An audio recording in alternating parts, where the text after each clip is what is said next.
Hey guys, how are you all? In this video, I'm going to show you that how can you track your Flipkart order from your Flipkart account. So for this, we just need to go on our Flipkart on mobile phone. Like this is my Safari browser here and I am already logged into my Flipkart account. I will go on right top corner of the screen called my profile icon here and click on the orders option on the first.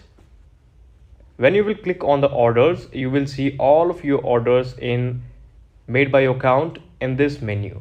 So just go on my orders section here. You can see this is my order section here. I will click on my orders here and you can see in below we can see there is order confirmed on 13 June. It will be shipped by 14th. So you can just track your order by this setting on your iPhone in your Flipkart account. Thank you so much for watching the video. Please subscribe the channel if you liked.